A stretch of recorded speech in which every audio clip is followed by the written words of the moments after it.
Welcome back to our channel success clicks. நம்ம இந்த சேனலில் டிஎன்பிசி கம்பைன் இன்ஜினியரிங் சர்வீஸ்க்கு ரிலேட்டடான ஸ்டடி வீடியோஸ் பார்த்துட்ருக்கோம்.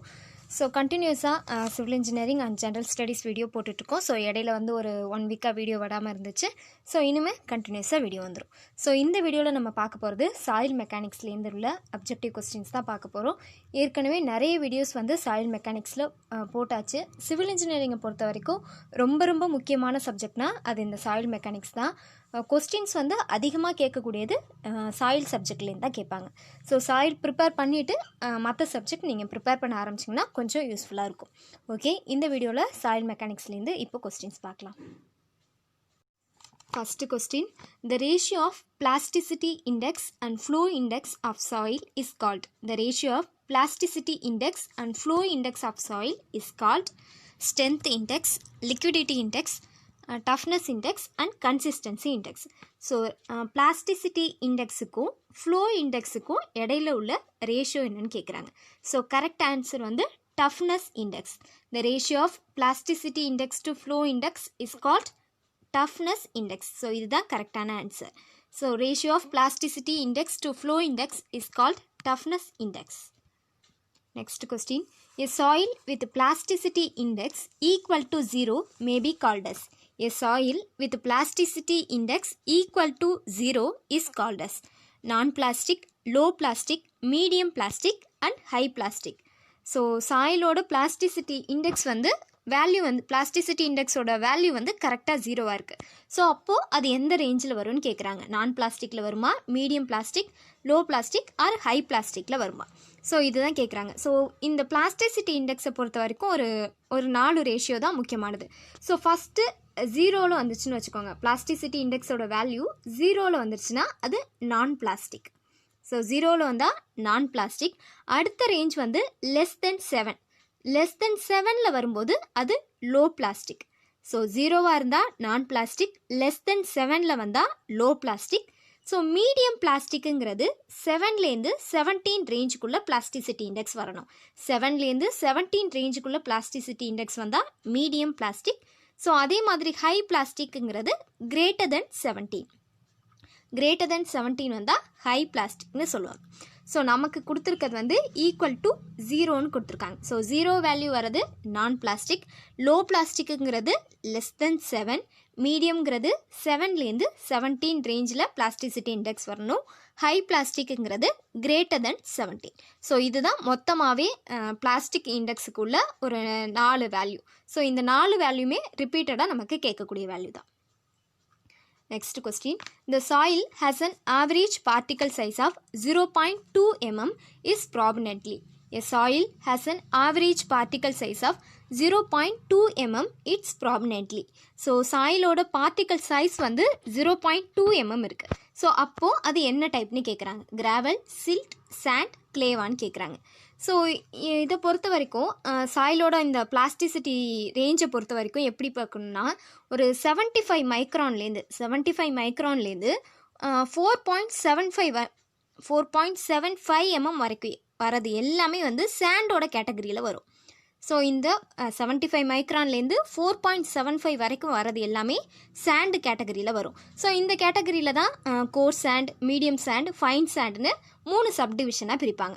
ஸோ 75 மைக்ரான்லேருந்து 4.75 வரைக்கும் வர்றது எல்லாமே சாண்டு கேட்டகரியில் வரக்கூடியது. ஸோ நமக்கு இங்கே கொடுத்துருக்கிறது 0.2 mm. 0.2 mmங்கிறது இந்த ரேஞ்சுக்குள்ளே தான் வரும். 75 மைக்ரான்லேருந்து 4.75 mm ரேஞ்சுக்குள்ளே வர்றது தான் இந்த 0.2. ஸோ அப்போ இதுக்கு ஆன்சர் சாண்டு. ஸோ சைஸ் 0.2 mmங்கிறது சாண்டு தான். ஸோ 75 மைக்ரான்லேருந்து 4.75 வரைக்கும் வர்றது எல்லாமே சாண்டோட பார்ட்டிகல் சைஸ் ரேஞ்சு தான். ஸோ அதுக்கப்புறம் இன்னொரு ரேஞ்ச் இருக்குது, 2 மைக்ரான். 2 மைக்ரான்லேருந்து 75 மைக்ரான். 2 மைக்ரான்லேருந்து 75 மைக்ரான் ரேஞ்சுக்குள்ளே வர்றது சில்ட்டுன்னு சொல்லுவோம். So 2 micron to 75 micron silt. அடுத்து 75 மைக்ரான்லேருந்து 4.75 மைக்ரான் சைஸ் வர்றது எல்லாமே சாண்டு. அதுக்கப்புறம் எபோவ் 4.75 வந்துருச்சுன்னா அது gravel. A soil has an average particle size of 0.2 mm is prominently sand. So கிராவலுங்கிறது கிரேட்டர் தென் 4.75 mm, சில்ட்டுங்கிறது 2 மைக்ரான்லேருந்து 75 மைக்ரான், அதே மாதிரி சாண்டுங்கிறது 75 மைக்ரான்லேருந்து 4.75 mm வரைக்கும் வர சைஸ் எல்லாமே சாண்டுக்குள்ளது. ஸோ அதுக்கப்புறம் கிளேங்கிறது வந்து லெஸ் தென் 2 மைக்ரானில் வரும். கிளேங்கிறது வந்து லெஸ் தென் 2 மைக்ரான் சைஸில் வருது. ஸோ அதுதான் clay. Next question, optimum moisture content is obtained from. Optimum moisture content is obtained from triaxial test, standard Proctor test, consolidation test and hydrometer test. So optimum moisture content எதுலேருந்து கண்டுபிடிக்கிறோம்னா standard Proctor testலேருந்து தான் optimum moisture content கண்டுபிடிக்கிறோம். So optimum moisture content is obtained from standard Proctor test. Next question, which of the following represent the void ratio of the soil sample whose porosity is 0.452? Which of the following represent the void ratio of the soil sample whose porosity is 0.452? So porosity கொடுத்துருக்காங்க. So போரோசிட்டிங்கிறது n. So என்னோட value கொடுத்துட்டு void ratio e வந்து என்னன்னு கேட்குறாங்க. So இந்த ரெண்டுக்கும் உள்ள டெஃபினேஷன் நம்ம ஸ்டாண்டர்டாக சொல்லணும்னா e equal to n divided by 1 minus n. So இதுதான் போரோசிட்டிக்கும் வாய்ட் ரேஷியோக்கும் இடையில உள்ள ரிலேஷன்ஷிப். ஸோ நமக்கு தெரிஞ்ச ஃபார்முலாவும் இதுதான். So void ratio e equal to porosity divided by 1 minus n. So என்னங்கிறது 0.452. அப்போது 0.452 டிவைடட் பை 1 மைனஸ் 0.452 போட்டால் ஆன்சர் வந்து 0.825 வரும். ஸோ இதுதான் கரெக்டான ஆன்சர். ஸோ போரோசிட்டிங்கிறது என்னோட வேல்யூ. ஸோ என்னோட வேல்யூ கொடுத்துட்டு ஈயோட வேல்யூ கேட்குறாங்க. ஸோ ரெண்டுக்குள்ள relationship e equal to n divided by 1 minus n. அப்போ 0.452 டிவைடட் பை 1 மைனஸ் 0.452 போட்டால் answer 0.825. Next question, the relationship between void ratio E and porosity n is. The relationship between void ratio E and porosity n is. So இப்போ தான் பார்த்தோம் இல்லையா. So E equal to n divided by 1 minus nன்னு பார்த்தோம். So இங்கே கொடுத்துருக்க ratio படி பார்த்தா E equal to n into 1 plus ன்னு வரும். ஸோ இன்னொரு ரேஷியோ கூட இருக்கு இல்லையா. So E equal to n equal to E divided by 1 plus E. So இது ரெண்டு ஃபார்முலா தான் வாய்ட் ரேஷியோ போரோசிட்டி ரெண்டுக்குமே. ஸோ இதுவே வாய்ட் ரேஷியோ கேட்டிருந்தாங்கன்னா போரோசிட்டி டிவைடட் பை 1 மைனஸ் என்னு போட்டலாம்.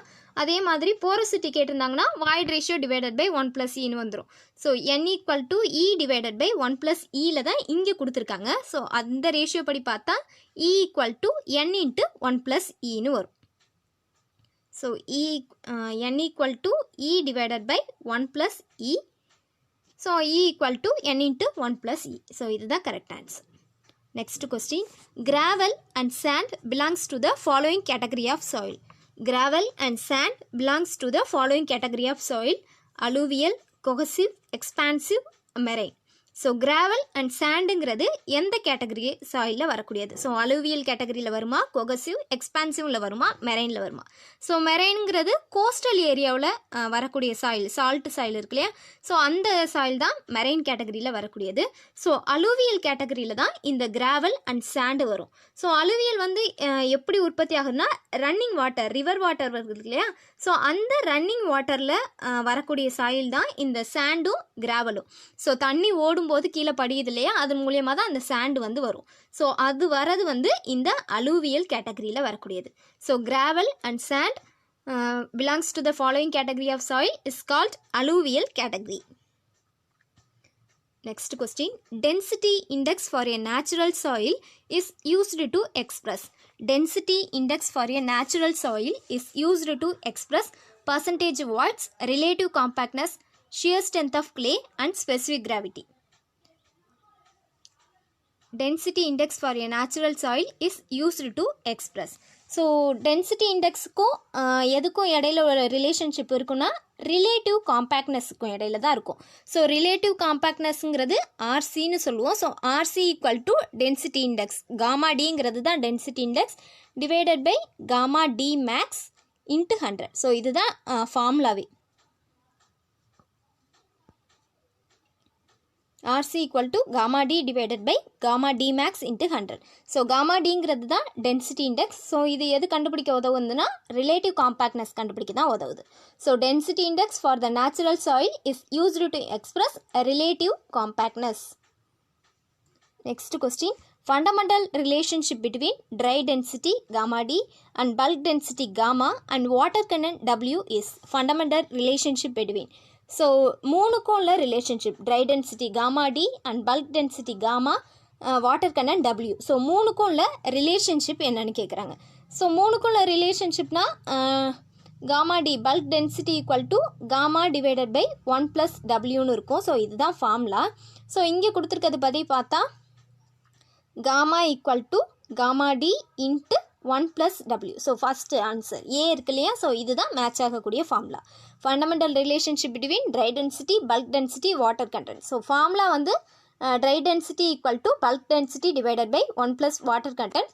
இவங்க கொடுத்துருக்க ரேஷியோ படி பார்த்தா bulk density equal to dry density into 1 plus water content. So option A is the correct answer. Next question. So இது வந்து ஒரு மேட்ச் த ஃபாலோயிங். ஸோ தெரிஞ்சதை ஃபஸ்ட்டு மேட்ச் பண்ணலாம். Optimum moisture content, vibratory roller and zero air void line. இந்த பக்கம் வந்து compaction of cohesive soil, compaction of granular soil, maximum dry density, relative density, 100% saturation. So first வந்து zero air void லைன்னு எதை சொல்லுவோன்னா 100% saturation ஆன லைனை மட்டும்தான் ஜீரோ ஏர்வாய்டு லைன்னு சொல்லுவோம். ஸோ இதுதான் 3. Zero air void line equal to 100% saturation.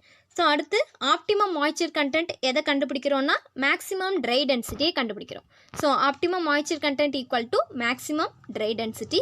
அடுத்து வைப்ரேட்டரி ரோலருங்கிறது compaction of granular soil. Vibratory ரோலருங்கிறது compaction of granular soil. So இதுதான் 2. ஆப்டிமம் மாய்ச்சர் கண்டென்ட்ங்கிறது maximum dry density, zero air void லைனுங்கிறது 100% சேச்சுரேஷன், அண்ட் வைப்ரேட்டரி ரோலருங்கிறது compaction of granular soil. Next question. So இதுவும் ஒரு match the following. Well graded gravel, poorly graded sand, inorganic silt and inorganic clay. So இந்த side வந்து symbol எல்லாமே கொடுத்துருக்காங்க. So first இருக்கிறது well graded gravel. So கிராவலுங்கிறது G. So அந்த இதில் வரும்போது இந்த தேர்டு தான் வரும் ஆன்சர். ஸோ இதுதான் வெல் கிரேடட் கிராவல், அதுதான் ஜிடபிள்யூன்னு சொல்லுவோம். ஸோ ஜிடபிள்யூங்கிறது தான் வெல் கிரேடட் கிராவல். ஸோ அடுத்து இருக்கிறது பூர்லி கிராடட் சாண்டு. சாண்டோட சிம்பிள்ங்கிறது எஸ்ஸு, பூர்லிங்கிறது எஸ்பி. ஸோ ஆன்சர் வந்து எஸ்பிங்கிறது பூர்லி கிராடட் சாண்ட். ஸோ அடுத்து இருக்கிறது இன்ஆர்கானிக் சில்ட். ஸோ சில்ட்டோட சிம்பிள் வந்து எம்னு தெரியும். ஸோ இன்ஆர்கானிக் சில்ட்டுங்கிறது எம்எல், இன்ஆர்கானிக் சில்ட்டுங்கிறது எம்எல். ஸோ அதுதான் இன்ஆர்கானிக் சில்ட்டுக்கு. ஸோ லாஸ்ட் இருக்கிறது இன்ஆர்கானிக் கிளே. ஸோ கிளேயோட சிம்பிள் வந்து எப்போதுமே சி தான். ஸோ கிளே வித் ஹை பிளாஸ்டிசிட்டின்னு கொடுத்துருக்காங்க. ஸோ ஹை பிளாஸ்டிசிட்டிங்கிறது ஹெச். ஸோ அப்போது சிஹெச். ஸோ என்னென்ன ஞாபகம் வச்சுக்கணுன்னா கிராவலுங்கிறது ஜி, சாண்டுங்கிறது எஸ் தான், கிளேங்கிறது சி, சில்ட்டுங்கிறது மட்டும் சிம்பிள் மாறுபடும். So M. ஸோ இந்த ரேஷியோ கரெக்டாக ஞாபகம் வச்சுக்கிட்டிங்கன்னா கரெக்டாக மேட்ச் பண்ணிடலாம். அடுத்த question. A soil has a bulk density of 22 kilonewton per meter cube and water content of 10% and dry density of soil in kilogram meter cube. சாயிலோட bulk density கொடுத்துருக்காங்க. Bulk டென்சிட்டிங்கிறது gamma. So gamma equal to 22 kilonewton per meter cube and water கண்டென்ட்ங்கிறது W. So டபிள்யூவோட value 10%. Dry density கேட்குறாங்க. So gamma D equal to என்னன்னு கேட்குறாங்க. So gamma டிக்கு formula, so dry டென்சிட்டிக்கு ஃபார்முலா என்ன? Gamma D equal to bulk density divided by 1 plus water content. So இங்கே கொடுத்துருக்க பல்க் டென்சிட்டி 22. அப்போ 22 divided by 1 plus water content வந்து 10% கொடுத்துருக்காங்க. ஸோ அப்போ பர்சன்டேஜ்னு வரும்போது 10/100ன்னு போடுவோம். ஸோ இது போட்டுட்டா 0.1ன்னு வரும். ஸோ அப்போது 22 டிவைடட் பை 1 plus 0.1ன்னு போட்டால் 20 kilonewton per meter cube. So இதுதான் ட்ரை டென்சிட்டியோட value, 20 kilonewton per meter cube. So answer வந்து 20 kilonewton per meter cube. Formula வந்து gamma D, dry density equal to bulk density gamma divided by 1 plus water content. So answer வந்து 20. Next question. A pycnometer is used to determine. A pycnometer is used to determine water content and void ratio, specific gravity and dry density, water content and specific gravity, and void ratio and dry density. So pycnometer வந்து எதுக்கு use பண்ணுவோம்னா water content கண்டுபிடிக்கிறதுக்கும் specific gravity கண்டுபிடிக்கிறதுக்கு மட்டும்தான் pycnometer use பண்ணணும். So correct answer வந்து water content and specific gravity. A pycnometer is used to determine water content and specific gravity. Next question. the dash soil transported by the gravitational force. Here dash soil transported by the gravitational force. Alluvial soil, colluvial soil, losses and till னு கேக்குறாங்க. So transported by the gravitational force. soil வந்து gravitational force மூலமா transport ஆகிறதுக்கு பேர் என்னன்னு கேக்குறாங்க. So alluvial சாயில்ங்கிறது gravel and sand சொன்னோம். ஸோ அது எப்படின்னா ரன்னிங் ரிவர் வாட்டரில் வர்றது தான் அலுவியல் சாயில். ஸோ இந்த கொலூவியல் சாயிலுங்கிறது தான் கிராவிடேஷனல் ஃபோர்ஸ் மூலயமா டிரான்ஸ்போர்ட் ஆகுறது. ஸோ கிராவிடேஷனல் ஃபோர்ஸ் மூலயமா டிரான்ஸ்போர்ட் ஆகிறது வந்து இந்த கொலூவியல் சாயில். ஸோ அலுவியலுங்கிறது ரன்னிங் ரிவர் வாட்டர். ஸோ இங்கே இருக்கு இல்லையா லாசஸ். ஸோ இந்த லாசஸ் வந்து ஒரு சில்ட் டெபாசிட் தான். ஸோ இது வந்து வைண்ட் மூலியமும் டிரான்ஸ்போர்ட் ஆகும். ஸோ வைண்ட் மூலியமாக டிரான்ஸ்போர்ட் ஆகிறத ஆலுவியல் சாயில்னு சொல்லுவோம். ஸோ அதே மாதிரி தான் வைண்ட் மூலியமாக தான் இந்த லாசஸும் டிரான்ஸ்போர்ட் ஆகும். ஆனால் இதோட டென்சிட்டி வந்து ரொம்ப கம்மியாக இருக்கும். ஸோ லோ டென்சிட்டி வைண்டில் வந்து இது டிரான்ஸ்போர்ட் ஆகக்கூடியது. So low density wind is called loess. Gravitational force மூலியமாக டிரான்ஸ்போர்ட் ஆகக்கூடியது கொலூவியல் சாயில். ரன்னிங் வாட்டரில் டிரான்ஸ்போர்ட் ஆகக்கூடியது அலுவியல் சாயில். ஸோ நமக்கு இங்கே கேட்டிருக்கிறது கிராவிடேஷனல் ஃபோர்ஸ் வச்சு தான் கேட்டிருக்காங்க. ஸோ அப்போ answer B colluvial soil. So next question, which of the following represent the range of plasticity index for salt? Which of the range of represent the range of plasticity index of silt? So silt ஓட plasticity index range என்னன்னு கேட்குறாங்க. So ஏற்கனவே sand வந்து எப்போதுமே 0. So சாண்டோட range வந்து 0. அது வந்து நான் பிளாஸ்டிக் ரேஞ்சில் உள்ளது. ஸோ அடுத்த ரேஞ்சுன்னு பார்த்தா சாண்டுக்கு அடுத்து சில்ட் வரும். ஸோ சில்ட்டுங்கிறது 10 to 15 ரேஞ்சில் வரது தான் சில்ட்டு. ஸோ அடுத்து வரது clay. So clay equal to 15 to 100 ரேஞ்சில் வரது கிளே. ஸோ இது 3 ரேஞ்ச் தான். So sand, silt, clay. So sand வந்து ஃபஸ்ட்டு எப்போதுமே 0 தான், நான் பிளாஸ்டிக் சாண்டு தான். சில்ட்டுங்கிறது 10 to 15, கிளேங்கிறது 15 to 100. ஸோ இங்கே நமக்கு கேட்டிருக்கிறது சில்ட் தான். ஸோ அப்போ ஆன்சர் வந்து ஏ வரும். 10 to 15 is the correct answer.